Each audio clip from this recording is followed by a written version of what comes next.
السلام علیکم ورحمۃ اللہ وبرکاتہ۔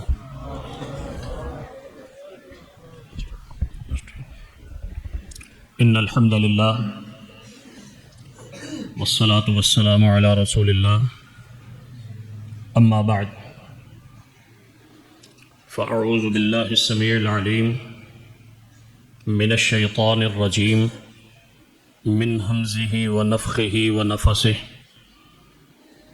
بسم اللہ الرحمن الرحیم۔ کنتم خیر امۃ اخرجت للناس تأمرون بالمعروف وتنہون عن المنکر وتؤمنون باللہ ولو آمن اہل الکتاب لکان خیرا لہم منہم المؤمنون واکثرہم الفاسقون۔ حضرات گرامی قدر، پہلی بات تو یہ ذہن میں رکھیں، میں کوئی خوش الہان واعظ نہیں ہوں اور نہ ہی میں کوئی شعلہ نوا خطیب ہوں۔ چند سادی باتیں کروں گا، اللہ سب کو سننے کی اور ہم سب کو عمل کرنے کی توفیق عطا فرمائے۔ حضرات گرامی قدر، یہ امت بڑی ہی خیر والی امت ہے، اس جیسی کوئی امت نہیں۔ وجہ اس کی کیا ہے؟ اللہ رب العزت نے اس امت کو وہ نبی عطا کیا ہے کہ جو کسی بھی پہلی امت کے نصیب میں نہیں آیا۔ وہ کیسا نبی ہے؟ امام الانبیاء، ختم المرسلین، سید ولد آدم، جناب محمد الرسول اللہ صلی اللہ علیہ وسلم۔ صحیح بخاری میں حدیث ہے، نبی کریم صلی اللہ علیہ وسلم ایک مرتبہ کھانا تناول فرما رہے تھے، آپ کے ہاتھ میں گوشت کا ٹکڑا تھا۔ تناول فرماتے ہوئے آپ نے فرمایا، انا سید ولد آدم ولا فخر۔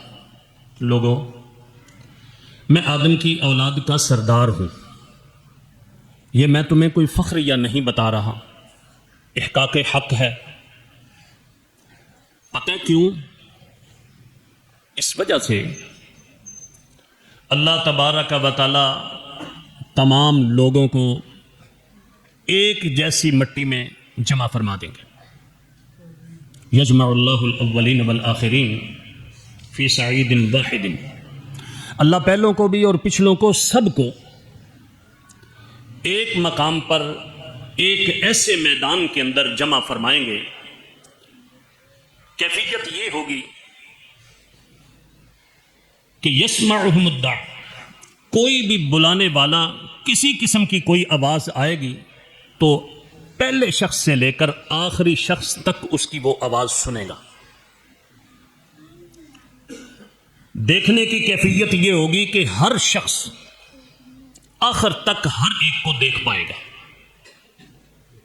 منظر اتنا ہولناک ہوگا، ہر شخص اپنے ہی پسینے میں شرابور، پریشانی کے عالم میں اس قدر کرب کے اندر مبتلا ہوگا، اتنی مصیبت کے اندر مبتلا ہوگا کہ ہر ایک دوسرے سے پوچھے گا یہ معاملہ کب ختم ہوگا۔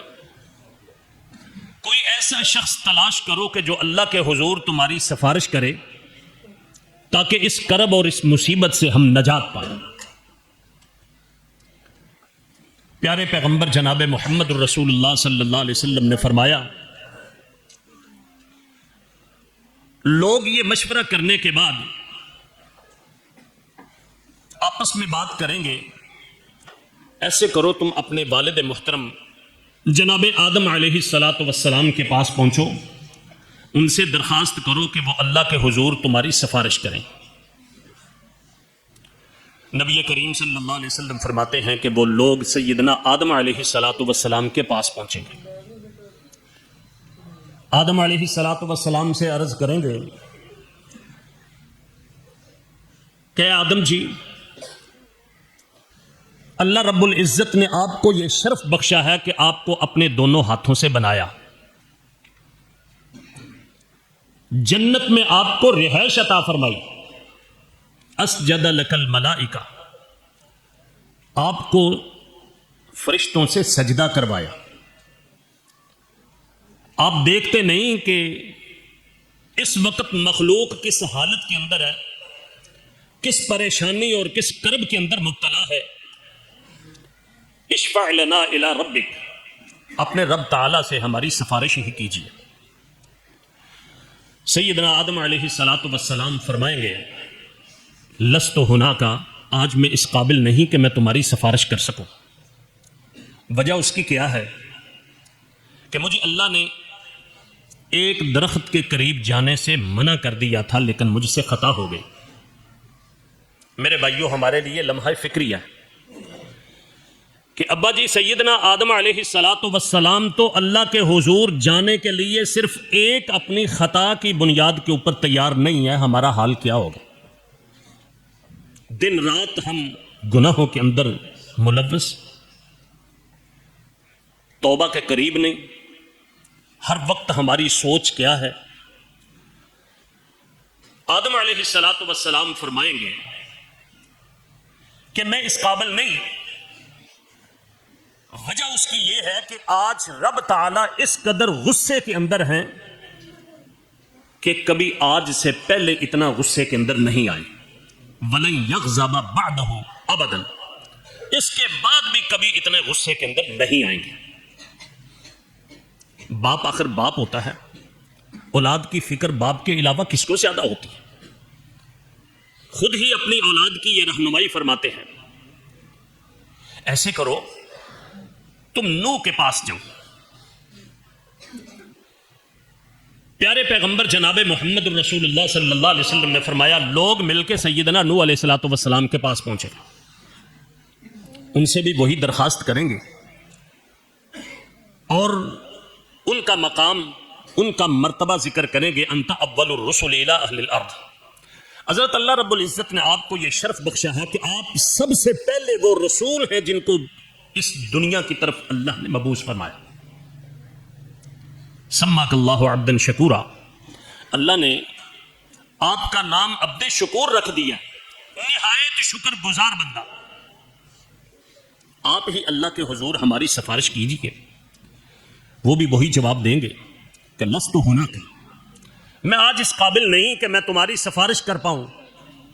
انہ کانت لی دعوہ، میں ایک دعا کر بیٹھا ہوں، وہ میرے مناسب نہیں تھی. آج اس ایک دعا کی وجہ سے میں اللہ کے حضور تمہاری سفارش کرنے کے اہل نہیں. یہ تو غیر، میرے علاوہ کسی اور کے پاس جاؤ. نبی کریم صلی اللہ علیہ وسلم فرماتے ہیں لوگ مل کے سیدنا ابراہیم علیہ الصلوۃ والسلام کے پاس پہنچے. ان سے بھی وہی درخواست کریں گے. آپ بھی اسی طرح جواب دیں گے کہ آج میرا رب تعالیٰ اتنا غصے کے اندر ہے، کبھی اس سے پہلے اتنا ناراض نہیں ہوئے اور آئندہ بھی کبھی اتنا غصے کے اندر نہیں آئیں گے. بات یہ ہے کہ میں آج تمہاری سفارش نہیں کر سکتا، اس لیے کہ میں نے 3 ایسی باتیں کی تھیں کہ جو میرے لائق نہیں تھی. ایسی ذو معنی باتیں کہ وہ مجھے مناسب نہیں تھی. یہ تو غیری، میرے علاوہ کسی اور کے پاس جاؤ. نبی کریم صلی اللہ علیہ وسلم فرماتے ہیں لوگ مل کے سیدنا موسیٰ علیہ الصلوۃ والسلام کے پاس پہنچے. موسیٰ علیہ الصلوۃ والسلام بھی وہی فرمائیں گے، سفارش سے انکار کر دیں گے کہ مجھ سے ایک بندہ قتل ہو گیا تھا، خطا مجھ سے یہ معاملہ بن گیا، آج میں اللہ کے حضور نہیں جا پاتا، میرے علاوہ کسی اور کے پاس پہنچو. نبی صلی اللہ علیہ وسلم فرماتے ہیں لوگ مل کے سیدنا عیسیٰ علیہ الصلوۃ والسلام کے پاس پہنچے. ایک حدیث کے اندر سیدنا ابو ہریرہ رضی اللہ تعالیٰ عنہ فرماتے ہیں لم یذکر ذنبا، آپ نے سیدنا عیسیٰ علیہ الصلوۃ والسلام کا اس موقع کے اوپر کسی گناہ کا ذکر نہیں فرمایا. مسند احمد کے اندر روایت موجود ہے. سیدنا عیسیٰ سے بھی درخواست کریں گے، وہ بھی کہیں گے لست ہناک، آج میں آپ کی سفارش کرنے کا اہل نہیں. وجہ اس کی کیا ہے کہ عبدت من دون اللہ، لوگوں نے مجھے الہ بنا لیا تھا. حالانکہ سیدنا عیسیٰ علیہ الصلوۃ والسلام نے قطعاً کسی کو یہ نہیں کہا آج میں اللہ کے حضور جانے کے قابل نہیں ہوں، ایسے کرو ایتو محمد، اس پیارے پیغمبر جناب محمد رسول اللہ صلی اللہ علیہ وسلم کے پاس جاؤ۔ نبی صلی اللہ علیہ وسلم فرماتے ہیں جب لوگ میرے پاس آئیں گے تو میں کہوں گا انا ہاں واقعتاً میں آپ کی سفارش کروں گا۔ آپ نے فرمایا پھر میں اللہ کے حضور سجدہ ریز ہو جاؤں گا، اللہ سے اجازت طلب کروں گا، اللہ مجھے اجازت دیں گے۔ اس موقع کے اوپر اللہ تبارک و تعالی مجھے اپنی وہ تعریفات سکھائیں گے، بتائیں گے، الہام کریں گے۔ آج وہ تعریفات مجھے نہیں پتا۔ جتنی دیر تک اللہ کی مشیت ہوگی میں سجدے میں رہوں گا۔ پھر اس کے بعد اللہ تعالیٰ فرمائیں گے ارفع رأسک سل تعطا واشفع تشفع، حضرت اپنا سر اٹھائیے، آپ مانگیے، آپ کے سوال کو قبول کیا جائے گا، بات مانی جائے گی، آپ سفارش کریں، آپ کی سفارش کو قبول کیا جائے گا۔ تو یہ وہ پیغمبر ہیں جو اللہ رب العزت نے اس امت کے نصیب کے اندر کیے ہیں، اس سے پہلے کسی امت کے نصیب کے اندر یہ نہیں۔ میرے بھائیو یہ امت بڑی ہی خیر والی امت ہے۔ سیدنا علی رضی اللہ تعالیٰ عنہ فرماتے ہیں نبی صلی اللہ علیہ وسلم نے فرمایا جعلت امتی خیر الامم، لوگوں یہ میری امت سب امتوں سے بہترین امت قرار دے دی گئی۔ حتیٰ کہ آپ صلی اللہ علیہ وسلم نے ایک موقع پر ارشاد فرمایا انتم توفون 70 امہ، لوگوں تم ایسے لوگ ہو کہ تم 70 امتوں کو پورا کرنے والے ہو، یعنی ایک جانب 70 امتیں اور ایک جانب تم اکیلے، تم ان 70 امتوں سے فائق۔ اس امت کو اللہ رب العزت نے بڑا مقام عطا فرمایا، کسی اور امت کو یہ مقام یہ نصیب نہیں ہوا۔ یہ امت کوئی بھی چھوٹے سے چھوٹا نیکی کا معمولی سی بھی کام کرے، اللہ رب العزت اس کی اس چھوٹی سی نیکی تھوڑے سے وقت کی بڑھا چڑھا کر کے کرے۔ سیدنا ابو موسیٰ اشعری رضی اللہ تعالیٰ عنہ فرماتے ہیں نبی کریم صلی اللہ علیہ وسلم نے فرمایا لوگوں اس دنیا میں آنے کا تمہارا وقت پہلی امتوں کے مقابلے میں بہت قلیل وقت ہے، بہت تھوڑا وقت ہے۔ بس اتنا سمجھ لو کہ جس طرح عصر کے وقت سے لے کر غروب کے وقت تک سارا دن گزر چکا ہے، بس اتنا وقت باقی ہے۔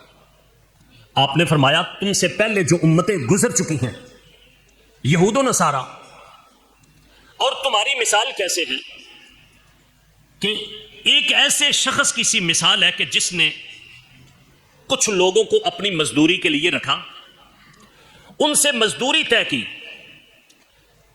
کہ صبح کا وقت ہے، شام تک تم نے مزدوری کرنی ہے۔ ایک حدیث میں ہے کہ ظہر کے وقت تک تم نے مزدوری کرنی ہے اور تمہیں 1 قیرات ملے گا، اس طرح سمجھ لے 1 روپیہ ملے گا۔ نبی صلی اللہ علیہ وسلم فرماتے ہیں یہود کو بھی شام کے وقت تک مزدوری کرنے کا حکم دیا گیا۔ اب جس وقت دوپہر کا وقت ہوا تو یہودیوں نے ہاتھ کھڑے کر دیے، کہنے لگے ہم مزدوری نہیں کر سکتے۔ یہ آپ بھی جانتے ہیں کسی مزدور کو لے کر کے آئے نا کام کروانے کے لیے، وہ کام شروع کرتا ہے 1 گھنٹہ 2 گھنٹے، وہ سمجھتا ہے میری ہمت سے زیادہ ہے یا کوئی ایسا معاملہ ہے کہ مزدوری میں نے تھوڑی طے کی ہے اور یہ کام زیادہ ہے، وہ کام چھوڑ کر کے چلا جاتا ہے۔ اب انہوں نے کام چھوڑ دیا، اس آدمی نے کہا ایسے نہ کرو، جو تمہارے ساتھ میں نے طے کیا ہے وہ مزدوری پوری کر لو، شام تک کام کرو، تمہیں پورا 1 روپیہ ملے گا۔ کہنے لگے نہیں ہم نے کام نہیں کرنا۔ وہ کہنے لگا تمہارا عمل پہلا کیا وہ اکارت جائے گا، ضائع چلے جائے گا۔ کہنے لگے لا حاجت لنا، ہمیں کچھ غرض نہیں ہے، کوئی ضرورت نہیں، ما عملنا باطل، جو ہم نے کیا ختم، ہم کوئی مزدوری نہیں لیتے۔ نبی صلی اللہ علیہ وسلم فرماتے ہیں اب کیا ہوا، اب عیسائیوں کی باری آ گئی، نصارہ کی باری آ گئی۔ نصارہ سے بھی یہی کہا گیا کہ ظہر کا وقت ہو چکا ہے، اب ظہر سے لے کر تم نے کیا کرنا ہے، غروب آفتاب تک کام کرنا ہے، تمہیں بھی 1 روپیہ ملے گا، 1 قیرات ملے گا۔ اب انہوں نے کام شروع کیا، کام کرتے کرتے جب عصر کا وقت ہوا تو انہوں نے بھی اپنے ہاتھ کھڑے کر دیے، کہنے لگے ہم سے کام نہیں ہوتا۔ اس نے کہا نہ ایسے نہ کرو، تھوڑا سا وقت رہ گیا ہے، اپنی مزدوری کو ضائع نہ کرو، بقیہ غروب آفتاب تک تم کام کر لو۔ وہ کہنے لگے نہیں، ما عملنا باطل، جو کچھ ہم نے کیا ختم، ہمیں کوئی ضرورت نہیں ہے کرنے کا۔ نبی صلی اللہ علیہ وسلم فرماتے ہیں وہ بھی چلے گئے۔ ثم انتم، لوگو اے میری امت، پھر اس کے بعد تم آئے، تمہارے ساتھ ایگریمنٹ ہوا کہ عصر کی نماز سے لے کر غروب آفتاب تک تم نے کام کرنا ہے، اور تم نے کام کیا، اللہ نے تمہارے ساتھ وعدہ کیا کہ تمہیں 2 روپے ملیں گے۔ یہودیوں نے کام کیا زور تک اور انہیں 1 روپیہ ملا، عصر سے ظہر سے لے کر عصر تک کام کیا، عیسائیوں نے انہیں 1 روپیہ ملا، لیکن عصر سے لے کر غروب آفتاب تک اس امت نے کام کیا، اللہ رب العزت نے ان کو 2 روپے دیے، دورہ اجر جو ہے نا وہ عطا فرمائے۔ میرے بھائیوں، اس امت کے متقابل کوئی امت نہیں۔ اللہ کے پیارے پیغمبر صلی اللہ علیہ وسلم نے فرمایا کہ کل جنت کے اندر جانے والے جو لوگ ہونے اہل جنت، ان کی 120 صفحے ہوگی، سنن ابن ماجہ کے اندر روایت موجود ہے، 120 صفحے۔ پہلی جتنی امتیں ہیں ان تمام امتوں کی 40 صفحے ہوں گی، اور اس اکیلی امت کی 80 صفحے ہوں گی۔ 2/3 امت کے خوش نصیب لوگ اس امت کے جنت کے اندر جائیں گے۔ نبی صلی اللہ علیہ وسلم نے فرمایا، ایک دفعہ میرے سامنے انبیاء سمیت امتیں پیش کی گئی۔ کیفیت یہ تھی کہ کوئی نبی آیا، اس کے ساتھ ایک چھوٹی سی جماعت ہے، کوئی نبی آیا اس کے ساتھ صرف 2 افراد تھے، 2 آدمی تھے مومن ہونے والے، مسلمان ہونے والے۔ کوئی نبی آیا تو اس کا صرف ایک ہی امتی تھا، اور کوئی ایسا نبی بھی میرے سامنے آیا کہ اس کا کوئی امتی تھا ہی نہیں۔ میرے بھائیوں، اس کے اندر ہمارے مبلغ حضرات کے لیے بڑی تسلی ہے، اخلاص کے ساتھ محنت کرتے جائیں، کامیابی اللہ کے اختیار کے اندر ہے۔ وہ ایک نبی جس کا کوئی بھی امتی نہیں تھا، اخلاص اور محنت کی وجہ سے وہ اللہ کے فضل و کرم سے کامیاب ہے۔ نبی صلی اللہ علیہ وسلم فرماتے ہیں کہ اچانک میرے سامنے ایک جم غفیر آیا، میرے دل کے اندر خیال آیا کہ شاید یہ اتنے لوگ ہیں کہ یہ میری امت ہوگی۔ میں نے کہا یہ میری امت ہے۔ جبرائیل امین علیہ الصلاۃ والسلام کہنے لگے نہیں، یہ تو سیدنا موسیٰ علیہ الصلاۃ والسلام کی امت ہے۔ آپ ایسے کریں، اس افق کی طرف، اس کنارے کی طرف دیکھیں۔ میں نے دیکھا تو کیا دیکھتا ہوں، انسان ہی انسان، لوگ ہی لوگ۔ مجھے کہا گیا ادھر اس افق کی طرف دیکھو، ادھر دیکھا تو ادھر بھی انبوہ کثیر ہے۔ مجھے کہا گیا ادھر دیکھو، ادھر دیکھتا ہوں تو ادھر بھی انسان ہی انسان ہے۔ جبرائیل امین علیہ الصلاۃ والسلام کہنے لگے حاذی امتک، یہ ہے آپ کی امت۔ اس کثیر امت کے اندر ایسے خوش نصیب 70,000 نفوس مقدسہ ہیں جو بغیر حساب اور بغیر عذاب کے جنت کے اندر چلے جائیں۔ یہ خوبی بھی اللہ رب العزت نے کسی امت کے اندر نہیں رکھی۔ کتنے خوش نصیب ہے یہ امت، 70,000 افراد بغیر حساب و کتاب کے۔ اللہ ہمیں بھی ان خوش نصیبوں میں شامل فرما دے۔ نبی صلی اللہ علیہ وسلم نے فرمایا کہ وہ 70,000 افراد، بلکہ ایک روایت کے اندر ہے کہ ہر 1000 کے ساتھ آگے 70,000 ہوں گے، 7 کروڑ افراد۔ سنن مسند احمد کے اندر ایک روایت ہے کہ ہر فرد کے ساتھ 70,000 افراد ہوں گے۔ اگر یہ حساب لگایا جائے تو کم از کم 4 ارب 90 کروڑ انسان اس امت کے ایسے بنتے ہیں کہ جو بغیر حساب اور بغیر عذاب کے اللہ کے فضل اور رحمت سے جنت کے اندر جائیں گے۔ اس جیسی میرے بھائیوں کوئی امت نہیں۔ کیا ہمارا دل چاہتا ہے کہ ہم بھی اس خیر امت کے اندر شامل ہو جائیں؟ کیوں جی، چاہتا ہے دل؟ اچھا چلے، اللہ آپ کو جزائے خیر عطا فرمائے۔ کیسے بنے گا؟ شروع کے اندر آیت پڑھی ہے کنتم خیر امت، تم خیر والی امت ہو۔ اس خیر والی امت کے اندر ہونے کے لیے 4 چیزیں انسان کے اندر ہونی چاہیے، 4 خوبیاں۔ اگر تو 4 خوبیاں ہمارے اندر ہیں تو یقیناً ہم اس خیر امت کے اندر شامل ہیں۔ پہلی خوبی اخرجت للناس، لوگوں اللہ رب العزت نے تمہیں لوگوں کے لیے مبعوث کیا ہے، لوگوں کی خیر خواہی، لوگوں کی خیر کے لیے، لوگوں کی بھلائی کے لیے، لوگوں کے معاملات کو سنوارنے کے لیے۔ آج ہماری حالت کیا ہے؟ کبھی ہم نے غور کیا؟ ہم اپنے پیٹ سے آگے نہیں نکل پائے۔ مجھے اپنی غرض، آپ کو اپنی غرض، اس دنیا کے اندر لگ کے ہم ایک دوسرے کا گلا کاٹنے کے لیے تیار ہو گئے، ایک دوسرے کے خلاف بولنے کے لیے تیار ہو گئے، ایک دوسرے کا مال چھیننے کے لیے تیار ہو چکے ہیں، ایک دوسرے کی عزت اچھائی کرنے کے لیے تیار ہو چکے ہیں۔ حالانکہ نبی کریم صلی اللہ علیہ وسلم، اللہ رب العزت نے کیا فرمایا؟ کنتم خیر امت اخرجت للناس، تم لوگوں کے لیے بنائے گئے ہو، لوگوں کی اصلاح، لوگوں کی خیر، لوگوں کی بھلائی۔ ہم سمجھتے ہیں میں ٹھیک ہو گیا بس مجھے کوئی ضرورت نہیں۔ دوسری بات تأمرون بالمعروف، نیکی کا حکم۔ آج ہم نے کیا سمجھا ہے؟ یہ نیکی کا حکم دینا صرف مولانا علماء کرام کی ذمہ داری ہے، ہماری کوئی ذمہ داری نہیں۔ میرے بھائیوں، کبھی ہم نے غور کیا ہے شیخ محترم، دیگر علماء ہر روز، ہر ہفتے جمعے کے موقع پر گاہے بگاہے آپ کو کتنی احادیث سناتے ہیں، کتنی آیات سناتے ہیں؟ کبھی کسی نے اس بات کی کوشش کی ہے کہ وہ آیت، وہ حدیث اپنے گھر والوں کو، اپنے بچوں کو جا کے بتائے؟ ہم راستے میں چلتے ہوئے کبھی کوئی اچمبے والا واقعہ دیکھ لینا، کوئی حیران کن واقعہ دیکھ لیں تو وہ باجماعت سارے گھر والوں کو جا کے بتاتے ہیں آج میں نے یہ کام دیکھا ہے، آج میں نے یہ چیز دیکھی ہے، آج وہ مداریگر یہ کر رہا تھا، آج فلاں یہ کام کر رہا تھا۔ اگر نہیں بتاتے تو ہم نہ قرآن بتاتے ہیں نہ حدیث جا کے بتاتے ہیں۔ کیوں؟ ہم سمجھتے ہیں علماء کرام کا بس کام ہے۔ اللہ رب العزت نے یہاں خالی علماء کو نہیں کہا، تأمرون بالمعروف، تم سب اس بات کے ذمہ دار ہو کہ نیکی کا حکم دو، تنہون عن المنکر، برائی سے روکو۔ اور چوتھی بات فرمایا تؤمنون باللہ، ایمان باللہ تمہارے اندر ہونا چاہیے۔ ایمان باللہ، 11 چیزیں اگر انسان کے اندر موجود ہیں تو ایمان باللہ موجود ہے، اگر 11 چیزیں موجود نہیں تو ایمان نہیں ہے۔ 6 تو وہ جبرائیل کی، وہ حدیث جبرائیل کے اندر آ گیا، ان تؤمن باللہ و ملائکتہ و کتبہ و رسلہ والقدر خیرہ و شرہ، اور جو ہے نا کیا اس کا نام ہے، والیوم الآخر۔